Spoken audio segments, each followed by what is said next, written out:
Let us look at some miscellaneous provisions for non-residents. The first is the filing for return of income.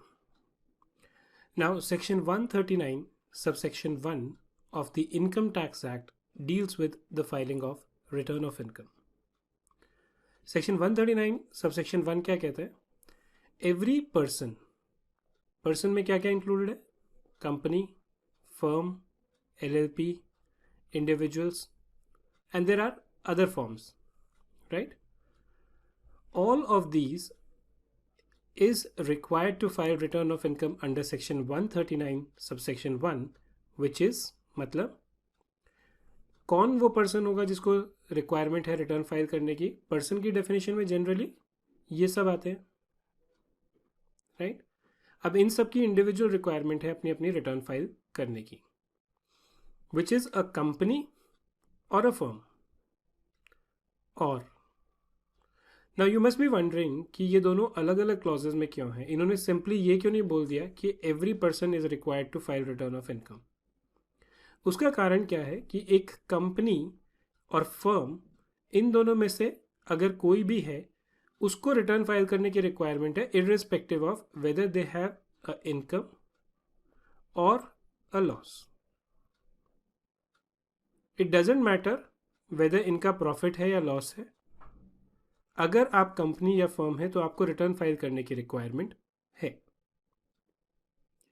Person other than a company और firm, लेकिन अगर आप person के definition में follow करते हो लेकिन आप कंपनी या फर्म नहीं हो, which could be an individual, HUF, association of person, body of individual, आप अगर उनमें से किसी भी कैटेगरी में फॉलो करते हो, इफ हिज टोटल इनकम, मतलब अगर आप पर्सन हो अदर देन कंपनी और फर्म और आपकी टोटल इनकम या फिर और total income of any other person in respect of which he is accessible under this act. अब इनकम टैक्स एक्ट में एक प्रोविजन होता है कि आपको या तो अपनी रिटर्न फाइल करनी है या इनकम टैक्स पे करना है. एक कॉन्सेप्ट होता है रिप्रेजेंटेटिव असेसी का. मतलब अगर किसी कारण से रिप्रेजेंटेटिव असेसी या फिर कुछ और, मान लीजिए किसी कारण से आपके ऊपर एक ऑब्लिगेशन है रिटर्न फाइल करने की किसी और की, आप रिप्रेजेंट कर रहे हैं किसी और असेसी को. ये खासकर कैसे होता है? मान लीजिए पूरे फाइनेंशियल ईयर के मिड में किसी की डेथ हो गई. ना जिसकी डेथ हो गई वो तो रिटर्न नहीं फाइल कर सकता, बट उसके जो लीगल हेयर होते हैं उनको रिटर्न फाइल करने की रिक्वायरमेंट है इस पर्सन की up to the date when she died, right?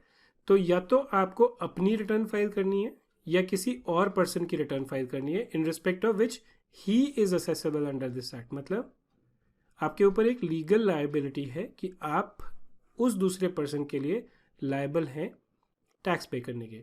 ऐसे नहीं है कि पड़ोस में कोई किसी की डेथ हो गई और आपको पकड़ के ले जाएंगे कि आप उनकी रिटर्न फाइल करिए. नहीं, you should be yourself assessable under the Income Tax Act in respect of income of that person during the previous year के लिए. अगर आपकी अपनी इनकम या किसी और की इनकम जिसके लिए आप असेसेबल हैं, if that income during the previous year exceeded the maximum amount which is not chargeable to income tax. मतलब अगर मान लीजिए एक इंडिविजुअल की इनकम स्लैब हम मानते हैं कि 2,50,000 से अगर उसकी नीचे है income, then he is not liable to file return of income और pay taxes. But if the income exceeds this amount, right, this is the amount which is not chargeable to tax in case of individual. अगर exceed हो गया तब आपको अपनी, या अगर आप किसी और के रिस्पेक्ट में असेसेबल हैं तो उसकी रिटर्न ऑफ इनकम फाइल करनी होगी. अब ये एक जेनरिक प्रोविजन था. How does this apply to non resident? Every non resident is also required to file return of income in respect of income taxable in India. एक non resident की अगर कोई इंडिया में इनकम टैक्सेबल है, उसकी भी liability है return file करने की इंडिया में, लेकिन तभी जब उसकी इनकम टैक्सेबल है इंडिया में. मतलब ऐसे नहीं है कि कोई टूरिस्ट घूमने आया था ताजमहल पे आपने उसको पकड़ लिया और बोला चलो इनकम टैक्स रिटर्न फाइल करते हैं. No, it is only when he has income taxable in India. Except, but there are certain exceptions to this, where the provision of Chapter 12 are applicable. ये वो provisions हैं जहाँ पर basically आपको कोई interest income मिलती है, रॉयल्टी इनकम मिलती है, जो उन स्पेसिफिक सेक्शंस में चार्जेबल है, और इसके ऊपर जो TDS या टैक्स बनता था वो bye way of TDS deduct होके पे हो चुका है. अगर आप उस चैप्टर 12 के प्रोविजन में फॉलो करते हैं जहाँ पे एक स्पेसिफिक एग्जेम्पशन है कि आपको रिटर्न फाइल करने की रिक्वायरमेंट नहीं है, तब रिक्वायरमेंट नहीं है. अदरवाइज अगर आप नॉन रेजिडेंट हैं and you have income taxable in India, you have to file a return of income. Now what is the due date of filing the return of income? ये तो decide हो गया कि आपको return file करनी है, but what is the due date? The due date in case of a company is 30th September of the assessment year. मतलब अगर हम फाइनेंशियल ईयर 2016-17 की बात करें तो 30th September 2017. ये क्या हुआ? ये फाइनेंशियल ईयर 17 है तो असेसमेंट ईयर हुआ 2017-18. असेसमेंट ईयर का पीरियड कहाँ से होता है? 1/4/17 से 31/3/2018. इस पीरियड के बीच में जो 30th September फॉल करता है वो ये है, राइट? तो अगर आप कंपनी हो, आपकी रिक्वायरमेंट है 30th September तक रिटर्न फाइल करने की, लेकिन इसमें एक एक्सेप्शन है. In case you are required to file transfer pricing report under section 92E, then this date will become 30th November of the relevant assessment year. अगर transfer pricing की requirement है तो ही आप इस एक्सेप्शन में फॉल करेंगे, अगर नहीं तो 30th September है. If you are a person other than a company whose accounts are required to be audited under the IT Act or any other law. अगर आपके अकाउंट्स ऑडिट करने की रिक्वायरमेंट है इनकम टैक्स एक्ट में, मतलब अगर आपका टैक्स ऑडिट है मान लीजिए, राइट, या आपको ऑडिट करवाने की रिक्वायरमेंट है किसी भी लॉ में, then 30th September. So let's say if there is a firm which has a requirement to get its accounts audited, the date will be 30th September of the assessment year. A working partner of the firm whose accounts are required to be audited under the IT Act or any other law. अगर इस firm में दो partner हैं, एक working और एक non working, तो जो वर्किंग पार्टनर है उसकी डेट भी जो है वो भी 30th September हो जाएगी. इसका लॉजिक सिंपल होता है. अगर फर्म का ही रिटर्न फाइल करने की रिक्वायरमेंट यहाँ पर है तो पार्टनर के जो रिटर्न है वो डिपेंडेंट होगी फर्म के फाइनलाइजेशन पे, इसलिए इन दोनों की डेट सेम होती है. बट इनमें से किसी भी केस में अगर आपको ट्रांसफर प्राइसिंग की ये फाइल करनी है तो डेट 30th November हो जाएगी. अगर आप इन दोनों ही केस में फॉल नहीं करते, मतलब if you are a person who is not required to get his accounts audited under IT Act or any other law, then the date is 31st July, right? Or a non-working partner of a firm, here even that is 31st July. ये date time to time extend होती रहती है depending on the contingency and the requirements. So one should watch out for कि क्या date है. एक non resident के case में भी सेम टाइमलाइंस एप्लीकेबल होती हैं. अगर आप एक फॉरेन कंपनी हो ये डेट है, बट अगर आपका ट्रांसफर प्राइसिंग है तो 30th November है. आप अगर एक फॉरेन इंडिविजुअल हैं आपकी डेट July 31 होगी. So same dates will apply irrespective of whether you are a resident or a non-resident. Let us look at the concept of representative assessee. Representative assessee का relevance क्या है? मान लीजिए कोई non resident है जो India के बाहर है. अब ये अगर इंडिया में किसी एजेंट के थ्रू ऑपरेट कर रहा है या किसी और पर्सन के थ्रू ऑपरेट कर रहा है, उस केस में अगर नॉन रेजिडेंट ने अपनी रिटर्न फाइल नहीं करी तो गवर्नमेंट टैक्स रिकवर करने के लिए एज्यूम कर लेती है कि ये पर्सन जिसके साथ ये बिजनेस कर रहा था या जो इसका एजेंट है ये एक रिप्रेजेंटेटिव असेसी है. मतलब एक तरह से हम ये मान लेते हैं कि नॉन रेजिडेंट नहीं है तो कोई बात नहीं, ये बंदा जो है ये असेसी हो गया, अब इसको ऑब्लिगेशन है इस नॉन रेजिडेंट की रिटर्न फाइल करने की. So he is going to be considered as a representative assessee. someone who is representing the non-resident.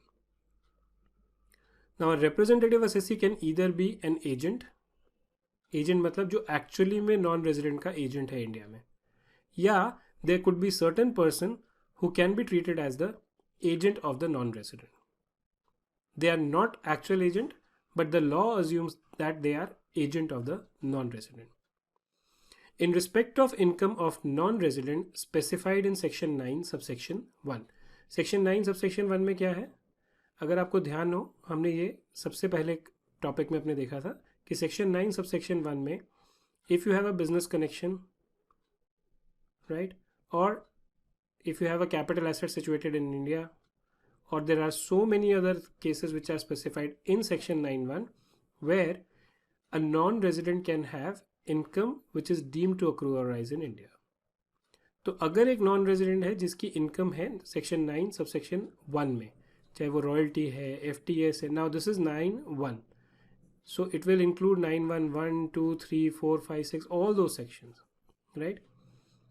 अगर नॉन रेजिडेंट की उसकी वो इनकम है, representative assessee means the agent of the non resident, वो person जो non resident का agent है, including a person who is treated as an agent under section 163. Section 163 में कुछ केसेस लिस्ट आउट किए हैं कि अगर नॉन रेजिडेंट का एजेंट नहीं है कोई इंडिया में, तो ये जिन लोगों के साथ बिजनेस करता है, राइट, या जिसके साथ इनकी डीलिंग है, we can treat even those person as agent of non-resident. They are not actual agent, they are treated as agent, and as agent they have certain responsibilities, and if they don't fulfill those responsibility then they have a liability. अब ये कौन होते हैं, that we will discuss in the next slide as to who all can be treated as agent of the non-resident. Section 9 subsection 1 which is discussed here specifies cases wherein income of non-resident shall be deemed to accrue or arise in India. इसमें mentioned है कि non resident की जो income है वो कब India में deem to accrue और अराइज होगी. Every representative assessee shall be deem to be an assessee for the purpose of IT act. मतलब अगर आप रिप्रेजेंटेटिव असेसी हैं तो भी आप एक असेसी मान लिए जाएंगे इनकम टैक्स एक्ट के लिए. Which means once you are an assessee, then all the provisions which are applicable to an assessee, whether they are in respect of the levy of income tax, assessment, collection, or anything like that, are equally applicable to you as well. So let us see in what condition can a person be treated as an agent of non-resident. Section 63 की 163 की हमने बात करी. जो agent है, अगर non resident का कोई एजेंट है इंडिया में, दैट इज सिंपल, दोनों का अग्रीमेंट है, ये एजेंट है नॉन रेजिडेंट का, तो ही becomes a representative assessee. But अगर एजेंट नहीं भी है तो भी लॉ में एक प्रोविजन है कि some person may be treated as an agent of non resident. Who all are these people? Any person in India who is employed by the non resident. मतलब अगर इस नॉन रेजिडेंट ने किसी को, लेट्स से मिस्टर एक्स को employ किया, ये इसके पेरोल पे है, राइट, तो ये एजेंट हो जाएगा. Who is employed on behalf of non resident. अब नॉन रेजिडेंट ने अपने पेरोल पे नहीं लिया, लेकिन नॉन रेजिडेंट ने एक कंपनी को अप्रोच किया कि why don't you take mister X on your payroll, right, ये हमारे लिए काम करेगा. तो इसका प्रिंसिपल एनरोलमेंट जो है वो नॉन रेजिडेंट के लिए है. So if a person is employed on behalf of non resident, even that can be treated as an agent. Again, Mr. X, who has business connection with non-resident. अब agent एक तरह से जो है वो तो कॉन्ट्रैक्चुअल हो गया. बिजनेस कनेक्शन मतलब अगर नॉन रेजिडेंट इंडिया में किसी के साथ काम कर रहा है जिसके थ्रू, मान लीजिए ये नॉन रेजिडेंट इंडिया में माइनिंग करता है और माइनिंग करने के लिए इसने एक इंडियन कंपनी के साथ कॉन्ट्रैक्ट किया है, दोनों आपस में मिलकर जॉइंटली कुछ काम कर रहे हैं. इस माइनिंग से जो इनकम आती है वो इसको चली गई, जो दूसरी इनकम थी वो इनको आ गई, लेकिन इन दोनों का आपस में बिजनेस कनेक्शन है, मतलब इसके थ्रू वो पैसा कमा रहा है नॉन रेजिडेंट. तब even this company can be treated as an agent of non resident. From whom the non resident is directly or indirectly in receipt of any income. अगर नॉन रेजिडेंट को कोई income पे करता है, मान लीजिए कोई भी company Y X Y Z है, वो कुछ सर्विसेज ले रही है नॉन रेजिडेंट से और उसको पेमेंट कर रही है उसके लिए, even that company can be treated as an agent of non resident. क्यों? क्योंकि उसके थ्रू नॉन रेजिडेंट को कुछ इनकम अर्न हो रही है. Who is a trustee of non resident,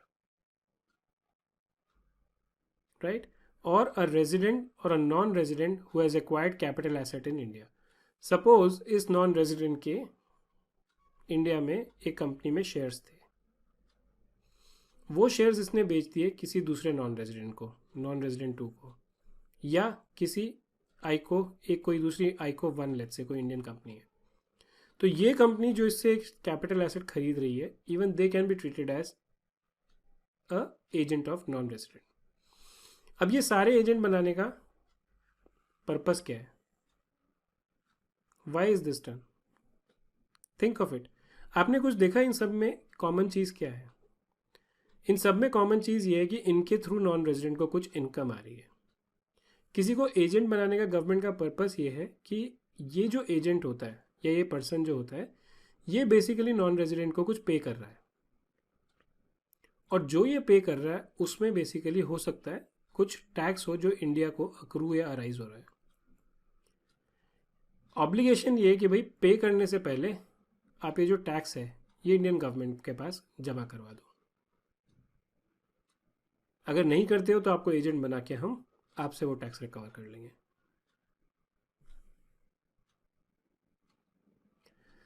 So let us look at the definition now. Agent in relation to a non-resident includes any person in India. ये person India में होना चाहिए, India के बाहर नहीं. Who is employed by the non-resident. ये हमने discuss कर लिया. Any employee in India of such non-resident will be treated as an agent of the non-resident. Who is employed by any other person on behalf of non-resident. किसी और ने recruit किया लेकिन किसके बिहाफ पे? नॉन रेजिडेंट के. Who has a business connection with the non resident. Business connection का मतलब क्या होगा? Business connection shall have the meaning assigned to it in explanation 2 to section 9(1) of the IT act. Point D, from or through whom the non resident is in receipt of any income, whether directly or indirectly.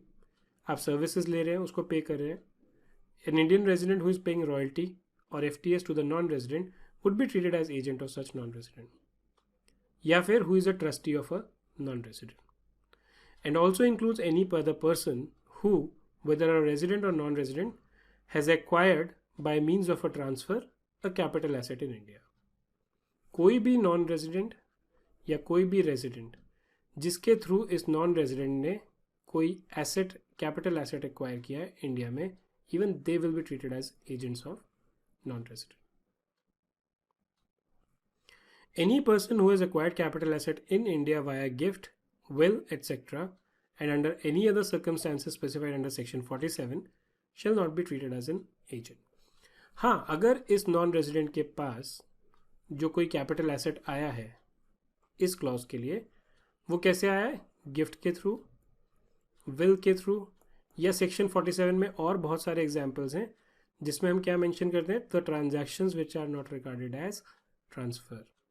अगर वो situation है, उस case में वो बंदा agent नहीं होगा. Now many and times one of the questions which come up is that the non resident may be operating through an Indian broker in India. And what can additionally happen is कि ये non resident खुद broker involve नहीं करता, but इसने India के बाहर कोई broker engage किया है और ये दोनों ब्रोकर आपस में डीलिंग करते हैं. हो सकता है इस बंदे को ये भी नहीं पता हो कि ये जो ब्रोकर डील कर रहा है ये किसके बिहाफ पे डील कर रहा है. क्वेश्चन तब ये आता है, क्या ये जो इंडियन ब्रोकर है हम इसको नॉन रेजिडेंट का एजेंट मान सकते हैं? Late us look at it. A broker in India who does not deal directly with or on behalf of a non-resident principal. अगर ये ब्रोकर जो है जिसकी डायरेक्ट डीलिंग नहीं है नॉन रेजिडेंट के साथ, या he is not dealing on behalf of the non resident principal, मतलब इंडिया में ये कोई ट्रांजैक्शन कर रहा है लेकिन किसी दूसरे ब्रोकर के लिए, उसको नहीं पता इसके हो सकता है 50 क्लाइंट है, मुझे नहीं पता कौन है ये कौन नहीं है, बट डील्स विद और through a non resident broker, ये किसके थ्रू डील कर रहा है, एक दूसरे ब्रोकर के थ्रू जो नॉन रेजिडेंट है, shall not be deemed to be an agent if the following conditions are fulfilled. Let us look at these conditions. The transactions are carried on in the ordinary course of business through the first mentioned broker. Right? So, ये जो काम कर रहा है ये in the ordinary course of his business है, मतलब ये 50 लोगों के लिए सेम काम करता है. Right, there are 50 people for him whom he works and he is not dependent on this non-resident. The non-resident broker is carrying on such transaction in the ordinary course of his business and not as his principal. मतलब ये non resident broker जो है ये अपने लिए काम नहीं कर रहा है, इसका नॉर्मल काम धंधा भी यही है, और ये अपने लिए काम नहीं कर रहा है, किसी और के लिए काम कर रहा है. अगर ये अपने लिए काम करेगा और वो इससे करवाएगा तब ये हो सकता है कि इस नॉन रेजिडेंट के लिए ये इंडियन ब्रोकर जो है ये बिजनेस कनेक्शन बन जाए. No person shall be treated as agent of the non resident unless he has had an opportunity of being heard by the assessing officer as to his liability to be treated as such. आप किसी को भी non resident का agent तब तक नहीं बना सकते जब तक आप उसको एक हियरिंग की अपॉर्चुनिटी नहीं देते कि भाई आप ये हो या नहीं हो. नाउ नेक्स्ट क्वेश्चन इज कि अगर आप रिप्रेजेंटेटिव असेसी बन गए, चाहे आप एजेंट थे इस वजह से या you were treated as agent, फिर आपकी लाइबिलिटी क्या है. Every representative assessee shall be subject to the same duties, responsibilities and liabilities as if the income were income received by or accruing to in favour of him beneficially. जो non resident का अगर आप एक बार representative assessee बन गए, उसके बाद जो भी इनकम उस नॉन रेजिडेंट की थी वो उसको ट्रीट कर लिया जाएगा कि एज इफ ये आपकी अपनी इनकम है, और अपनी इनकम का टैक्स तो खुद ही देना पड़ता है. तो मतलब एक तरह से जो टैक्स रिकवर करेंगे वो ऐसे रिकवर करेंगे कि ये आपका अपना टैक्स था, नॉन रेजिडेंट का नहीं.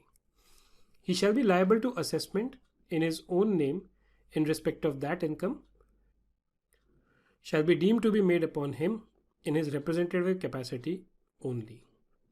असेसमेंट उसके नाम पे ही होगा, अपने नाम पे, लेकिन as a representative of someone else.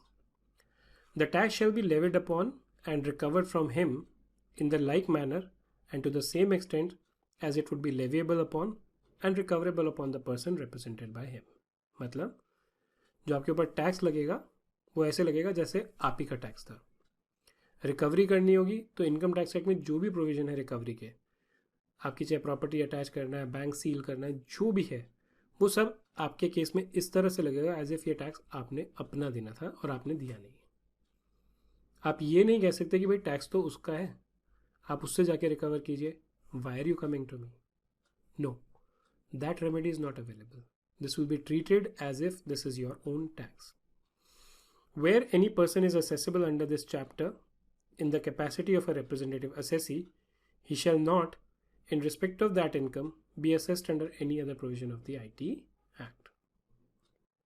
अगर आपको रिप्रेजेंटेटिव असेसी बना के एक बारी किसी इनकम पे टैक्स लगा दिया, कल दोबारा उसी इनकम के लिए किसी और प्रोविजन में आपको होल्ड नहीं करेंगे. नाउ एक बारी मान लीजिए एक रिप्रेजेंटेटिव असेसी ने कुछ टैक्स पे कर दिया, ठीक है. अब टैक्स तो उसका था नहीं, वो किसका था, वो नॉन रेजिडेंट का था. जब ये नॉन रेजिडेंट से जाके ये पैसे मांगता है कि भाई तेरे बिहाफ पे मैंने ये टैक्स पे किया है, आप ये टैक्स मुझे वापस करो, वो मना कर देता है. तो क्या इस रिप्रेजेंटेटिव असेसी को कोई लीगल राइट है या नहीं है? Let us look at that. As a representative assessee there are certain rights which he has against the non resident. The first is recover taxes paid. अगर तुमने कोई टैक्स नॉन रेजिडेंट के behalf पे pay किया है, आपका right है उसे रिकवर करने का नॉन रेजिडेंट से. Second, retain taxes paid out of money in his possession. If suppose mister X is a non resident, एक इंडियन कंपनी ने इसको पेमेंट करनी थी ऑफ $100, लेकिन एज रिप्रेजेंटेटिव एसएससी इन्होंने टैक्स पे किया $20 का, राइट. तो then ICo has a right कि इस $100 में से ये $20 रिटेन कर ले, किसमें से, जो मनी उसके पोजेशन में है. Retain estimated tax out of money in his possession. अभी टैक्स लायबिलिटी फाइनल नहीं हुई, ठीक है, लेकिन ट्रांजैक्शन हो चुका है. एंड दिस कंपनी फियर्स कि इनके ऊपर कोई टैक्स लग जाएगा जो इनसे रिकवर हो सकता है एज रिप्रेजेंटेटिव एसएससी. तो आईको has a right to retain such estimated tax out of the money that is there in the ICO's possession. Obtain recovery certificate from AO. ये हम अभी डिटेल में देखते हैं, बट इसमें बेसिकली क्या होता है कि जो पर्सन रिप्रेजेंटेटिव असेसी बन सकता है, he can approach the AO and ask them कि आप एक सर्टिफिकेट दीजिए कि ये रिकवरी हुई है या नहीं हुई है. And once that certificate is available, then he can go back to the foreign company and ask them for payment. Will just look at this in detail. So rights of representative assessee. First, right to recover taxes paid. Every representative assessee who pays any sum मतलब income tax, interest या penalty, under the IT Act, किसी और के behalf पे, shall be entitled to recover the sum so paid from the person on whose behalf it is paid. अगर आईको ने mister x के behalf पे कुछ टैक्स पे किया है, they have a right to recover this from him. Right to retain taxes paid. जो already taxes pay कर चुके हो वो रिटेन करने का राइट. रिटेन काहे में से होगा, जो मनी मेरे पास ऑलरेडी है, अदरवाइज रिटेन थोड़ी होगा, फिर तो डिमांड होगी.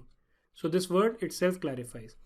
Every representative assessee who pays any sum, right, who pays any sum under the IT Act shall be entitled to retain out of any money that may be in his possession or may come to him in his representative capacity an amount equal to the sum so paid. कल वो जो non resident है वो आके आपके ऊपर case नहीं कर सकता कि भाई ये मेरा पैसा आपने इलीगली होल्ड बैक किया हुआ है. इनकम टैक्स एक्ट आपको राइट देती है कि अगर आपने किसी नॉन रेजिडेंट के बिहाफ पे कुछ पे किया है, आपके पास अगर कुछ पैसा है उसको पे करने का, आप उसमें से वो रिटेन कर सकते हैं. Right to retain estimated taxes. Again the question is estimated and retain.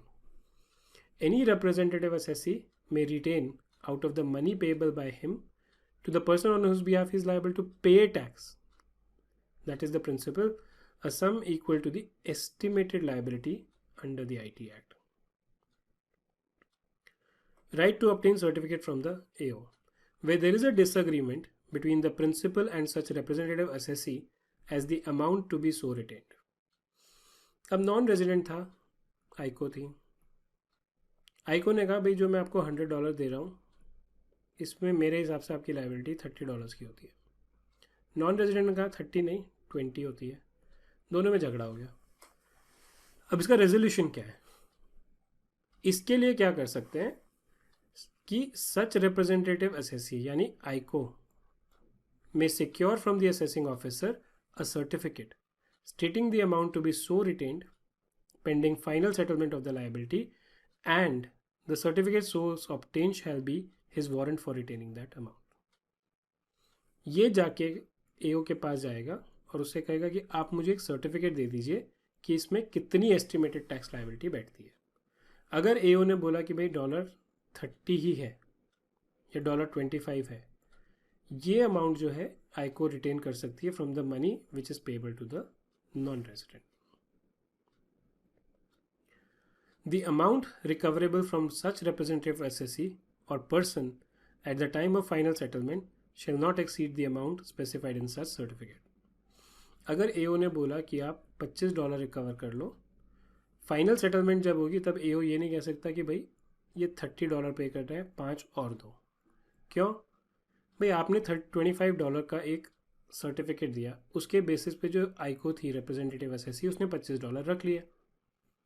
कल आप बोलते हो 30 है और आप 5 इनसे मांगते हो, तो आईको कहेगी भाई अगर आप पहले ही 30 बता देते तो मैं 30 ही होल्ड कर लेता, राइट.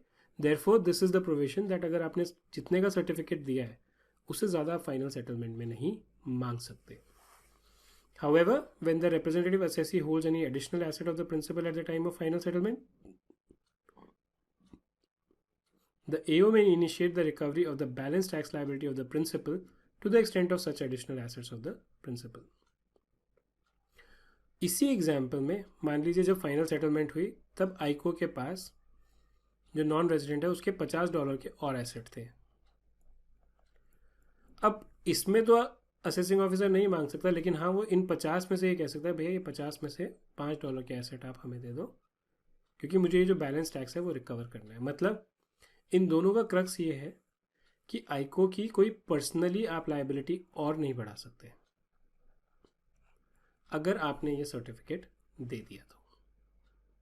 हाँ, अगर एडिशनल एसेट पड़े हुए हैं वो आप रिकवरी के लिए इन्फोर्स कर सकते हो, लेकिन अगर आपने पहले उसे बोला था कि 25 ही चाहिए और उसने 25 रख लिए, बाद में आप 30 बोल के उससे इससे 5 नहीं मांग सकते। ये 5 जो है आप जाओ नॉन रेजिडेंट से ले लीजिए, लेकिन इसको आप फोर्स नहीं कर सकते अनलेस इसके पास और एडिशनल एसेट्स पड़े हैं जिससे ये डिमांड रिकवर हो सकती है। एडिशनल एसेट किसके? प्रिंसिपल के, नॉन रेजिडेंट के। डायरेक्ट असेसमेंट और recovery not barred. Now obviously ये रिप्रेजेंटेटिव असेसी जो है ये तो सिर्फ एक लॉ में प्रोविजन है कि किसी तरह अगर नॉन रेजिडेंट नहीं है तो हम किसी और से ये टैक्स रिकवर कर लें, but nothing prevents the IT officers to recover the amount directly from the non resident. End of the day ये नॉन रेजिडेंट ही तो असेसी है। अब इसका क्लासिक केस एक जो है वो ये है कि अगर आपको पता हो तो हच टेलीकॉम ने अपना पूरा का पूरा बिजनेस वोडाफोन को बेच दिया था। Now Vodafone, because they purchased shares of an Indian company, not directly but indirectly, has been asked by the tax authorities to pay up the demand or the capital gain which Hutch had on this transaction. अब अगर government इनसे बोल रही है क्योंकि ये इनको TDS withhold करने की लाइबिलिटी थी, it is treated as an agent of non resident, but government का कोई रिस्ट्रिक्शन नहीं है कि वो हचिसन के अगेंस्ट ये डिमांड रेज नहीं कर सकता। They can ask them for this amount. Provision of IT Act shall not prevent either the direct assessment of the person on whose behalf or for whose benefit the income is receivable. अगर ये income जो है वो हज की है तो government can enforce against them also the recovery from such person of the tax payable in respect of such income. They can initiate the normal recovery procedure to collect the taxes. Remedies against property in case of representative assessee. Now, the assessing officer shall have the same remedies against all the properties vested in or under the control or management of any representative assessee as he would have against the property of any person liable to pay any tax, and in full and ample a manner, whether the demand is raised against the representative assessee or directly against the beneficiary. मतलब अगर आप non resident के representative assessee हैं और आपकी अपनी कोई property है, IT office can recover it from them in the same manner as if the tax were payable by him. अब डिमांड हो सकता है आपके अगेंस्ट निकली हो एज रिप्रेजेंटेटिव असेसी या डायरेक्टली नॉन रेजिडेंट के अगेंस्ट हो, बट आपकी प्रॉपर्टी भी अटैच करी जा सकती है इस डिमांड को रिकवर करने के लिए। Recovery of tax recoverable in respect of non resident from his asset where the person entitled to deemed income referred to in section 9(1), that is business connection, property or asset in India, asset or source of income in India, or transfer of a capital asset situated in India. अब section 9(1) में basically कुछ cases दिए हैं जब एक non resident को business connection की वजह से या किसी और कारण से there could be some income which is deemed to accrue or arise in India, right. अगर ये डीम्ड इनकम जिसको मिलनी है is a non resident, the tax chargeable thereon in income पे जो टैक्स है whether in his name or in the name of the agent who is liable as a representative assessee may be recovered by way of deduction under any provision of chapter 17(b). अगर कोई Indian company या कोई agent आप कह दीजिए किसी non resident को 9(1) वाली इनकम पे करता है, he can deduct TDS under this chapter and recover the tax amount from the non-resident. ये इसलिए है ताकि कल आपकी प्रॉब्लम नहीं हो, right? Further, any arrears of tax may be recovered in accordance with the provision of IT Act from the assets of non-resident which are or may at any time come within India. अगर किसी non resident ने कोई tax देना है जो उसने पे नहीं किया, अरियर्स है, वो आप उसके नॉन रेजिडेंट के कोई भी एसेट से इंडिया में रिकवर कर सकते हो, चाहे वो आज आए या कल आए।